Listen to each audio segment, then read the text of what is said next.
Hi friends, welcome to this special episode of the Ian Khan Show. This is an Aftershock special series, and in today's episode, I'm speaking with my good friend Deborah Westphal. Deborah has been with Toffler Associates for many years, and her contribution to the world of futurism is invaluable. She's an MBA from Webster University, she has a BS in electrical engineering, and she's done a ton of work in the past few decades on futurism and helping move the dialogue further. Here we are with Deborah Westphal.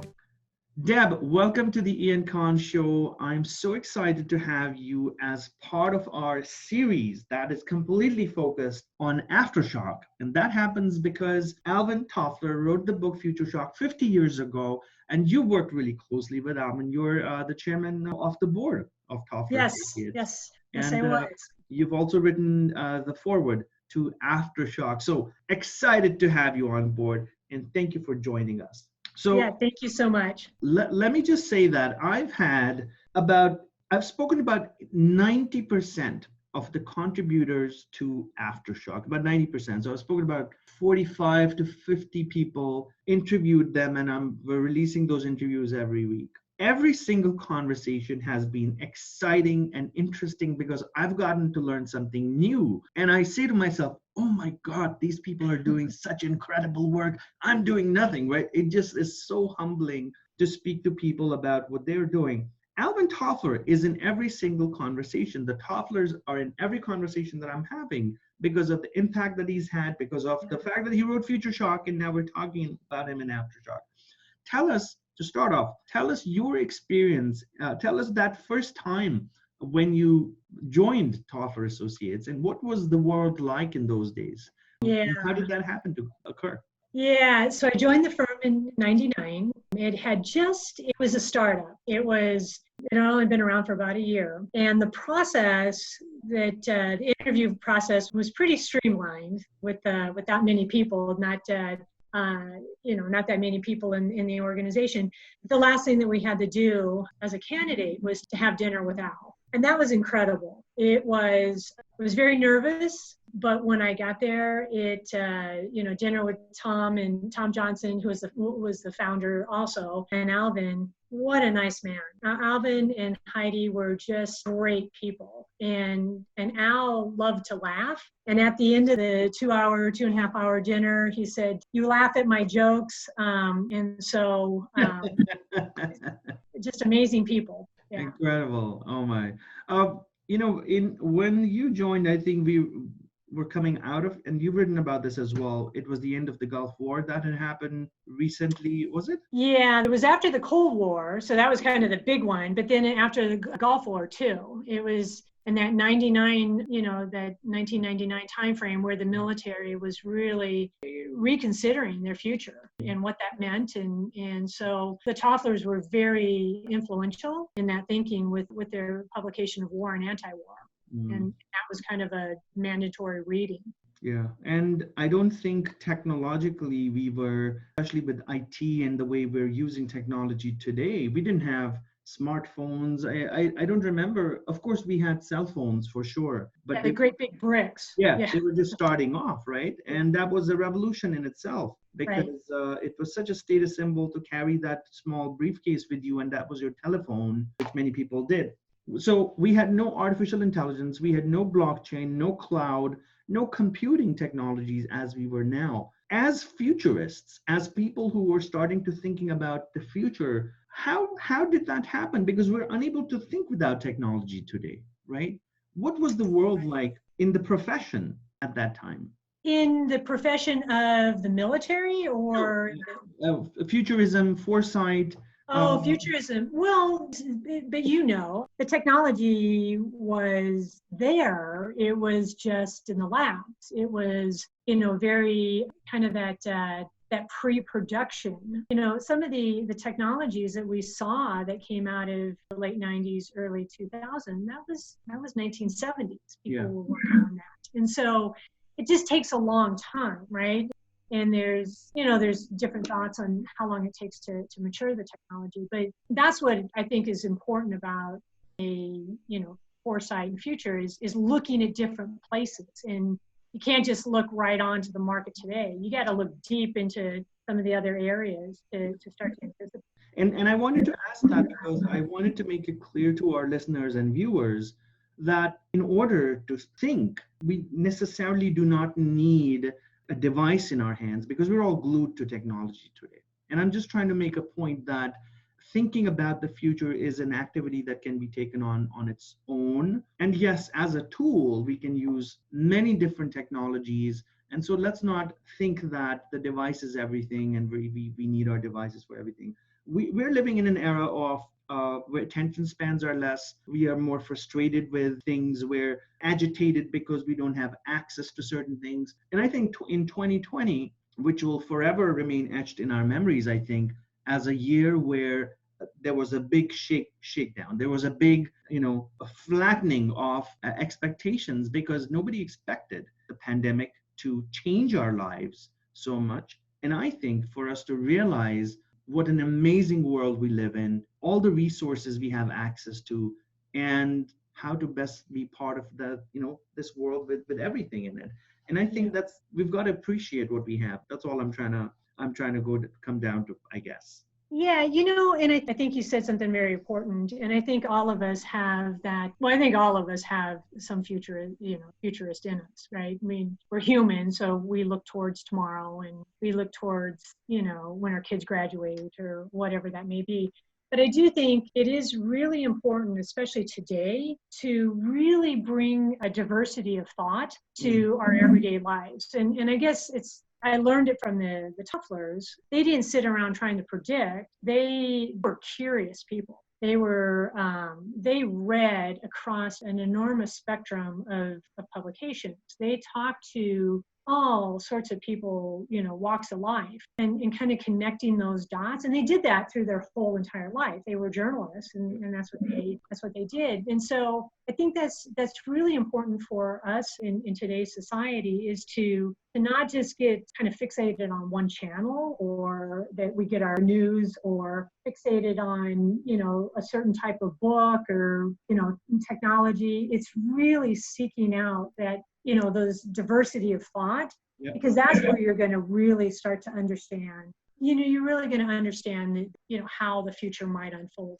That's such a great point. We cannot ignore the fact that knowledge, of course, exists on Wikipedia and on Google, but then it also exists in libraries. I have a library in the city that I live in, and it's a really nice, generous size. It's on 5 floors and with literally thousands and thousands of books in it.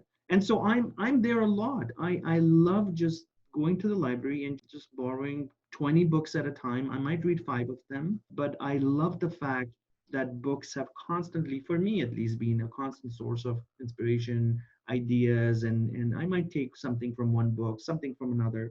And so when I was asked to contribute to Aftershock, I said to John, hey, this is such an incredible topic. I don't know what to write. I mean, so you have to dust off your copy of Future Shock and just read through it again and say, okay, what did I write about and what should I talk about? So it's been a very exciting experience to be part of the book and to start thinking about, all the things that the Tofflers predicted generally or talked about that 50 years ago. And here we are 50 years forward, where the world has dramatically changed, but so much of what they wrote is so relevant today, that adaptation to change, I think that is the key to being successful no matter what you do, is how do you adapt to change? What are your thoughts on it? And being part of Tofflers, being so close to them, how did they view change? Well, I think they view change as is kind of the lifeblood of humanity, right? It's not a scary thing. It's the Tofflers were optimists, and it's really interesting to go back to almost every speech that Al ever gave, and Al and Heidi ever gave, and they would always be asked, so what are your thoughts on the future? And there are some, we go through periods of some pretty dark times. I would say even if Al and Heidi were alive today, they would be optimistic, and because they were full of hope. And, the model that they gave us in the third wave really kind of explain that change. And so it does look, it looks chaotic, it looks scary, it looks like, a lot of disruption today. But out of that is coming some really interesting and very positive things. And it won't be without that conflict. But one of them, I think, is really interesting to me, and I think Al and Heidi would say the same thing, is really around our economics and our business. And you see it right now with, get on Bloomberg or, Squawk Box in the morning, this whole kind of conversation between, the role and the purpose of a business. Is it primarily for shareholders or is it now for stakeholders? So that return to maybe the original capitalist and capitalist ideas are being debated now. And I think that's a very positive thing. And so it's not going to be fixed or changed, but you can start to see some real movement here. And so I think it's, change is inevitable. Change has always been with us. And with change comes conflict, but also out of that conflict comes some really very positive, important, advancements for humans and humanity. So I think it's a scary time right now, but I do think there's some real positives that are coming out. Absolutely. I think it's today's very scary because I think something jumped at us from the unknown, from where we couldn't foresee. Having said that, many organizations, businesses, and I'm speaking to so many different people as part of doing some live streams and stuff. It's the fact that many businesses are thriving today is they've got it right. They've done their risk planning. They know where the business should have headed. And so a lot of businesses, not a majority, a very small minority, they're still doing okay. They're still creating value as they had planned to, because I really believe some organizations adapt to Futurism, Foresight, they plan ahead. And it's very important for us to consider all possibilities. And I'm speaking to all our viewers, whether you're an individual, you're a business, you're an organization, you're an institution, you've got to consider what are the possibilities that can happen in the future with respect to the economy, with respect to climate, and then plan things and then look at how things can be any of these scenarios. I think it's just planning. Right. I mean, we can call it foresight and all of that, but it's really looking beyond. It's the responsibility to do that. Yeah. I mean, it's just good responsibility. It's good leadership to do that. Yeah, and it's interesting because I do think, and you said it a couple times, that the pandemic, we didn't foresee it and it kind of jumped out at us. But if you go back in history, these things have happened. They've happened almost on a cycle. And so allowing yourself to consider, through the years with Toffler Associates,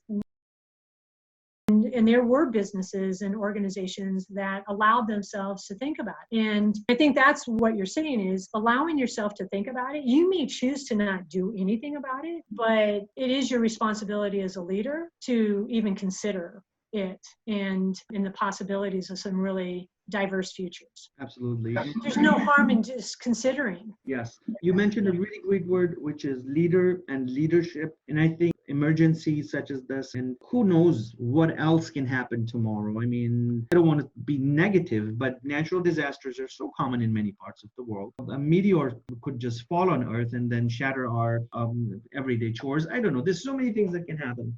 Point being, we have to prepare for the good and the bad and be ready for our response with respect to what can we do. Let's have a pandemic playbook. Let's have an emergency readiness playbook ready for all leaders. So the pandemic now is bringing out leaders and it's helping us understand that, hey, we need to do a little bit more work than we've already been doing. Deb, I know we don't have a lot of time, but I want to spend the next few minutes with you talking about what do you do at Toffler Associates right now? Help us understand the organization that Al and Heidi created and Tom created. What do you do right now as an organization? So there's me personally, but let me talk about the firm. The firm is really set up as it was, when the Toffler stood it up. It was to help organizations transition into the future, to understand change and go through that calculus you're talking about here, the possibilities of that future, and then helping them plan accordingly to today and make good decisions today. And that mission and vision of Toffler Associates has been that way for the 20 years.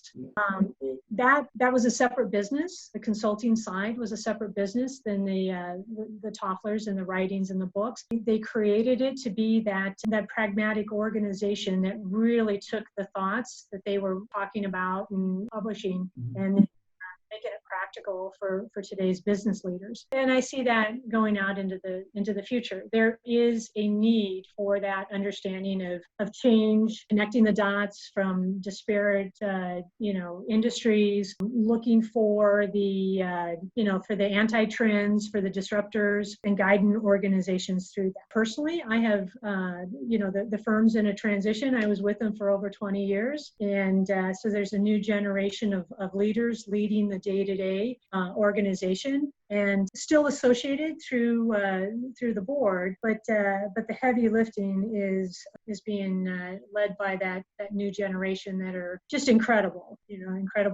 leaders in themselves. Absolutely. Thank you. And so some work around Foresight is something that Toffler Associates does as an organization, helping, and I just want this word to be out as well. Yes. You're doing work with private, public sector, you're helping organizations do scenarios and figure out, hey, here's 10 possibilities and these 4 are most, so all of that work is being done. Yes, all of that's being done, and really not just the foresight, because what we found is you can give that advice to clients, but it's really helping them then make the change happen. And that's really hard internally inside the organization, because you've got to pivot towards that future, or those futures, if you would. So they're a strategy consulting firm that has, operational experience to help organizations position for that future. And in today's environment, they're spending a lot of time with their public-private customers, figuring out what's the next evolution here after the pandemic. How should their organization be positioned for that future? Absolutely. Parting thoughts, Deb, would you suggest, recommend, advice, would you give to our listeners and viewers about when starting to think about creating a better future? Can we proactively create the future by figuring out something? Or what should we do? Like a very basic framework, if you can point us in the right direction. Yeah, I think personally for each one from your listeners here, it's our responsibility now to, with knowledge being so ubiquitous and coming from everywhere, it really takes on a new personal responsibility for us as individuals to really seek understanding, really try to understand where this information is coming from, to validate it, to try to understand that truth, and really connect different dots, and really be open to learning. And I think it really is a different kind of responsibility that we've had than in the past. We're not going to get this from an institution. It's got to come from us. That's that power shift. I think the last parting thought is there's a lot of hope in what's going on. And it doesn't feel like that. All of us are a little stir crazy in whatever settings that we are currently. But I do think there is some amazing things that are going to come out of this. And I think humanity is going to be better off for it. And so look for that hope. Deb, thank you so much for your time and some of the words that you've said and helping us understand a little bit more about Al and Heidi and their work. Everybody viewing and listening, Aftershock is available on Amazon, and you can order it from Amazon for, I'd say, $20 or $30. I really recommend buying it, reading it, and seeing how futurists of the world are looking at the future and what you must do to pivot, to be stronger, to be bolder in a world full of change. Deb, thank you so much for your time. I really appreciate it. Thank you. It was a pleasure. Thank you. All the best. Thank you so much. Yeah, thank you. Bye-bye. Hey friend, this is Ian Khan. If you liked what you saw on my video, then please subscribe to my YouTube channel and be inspired every single day with innovative content that keeps you fresh, updated, and ready for the future. For more information, also visit my website at iankhan.com.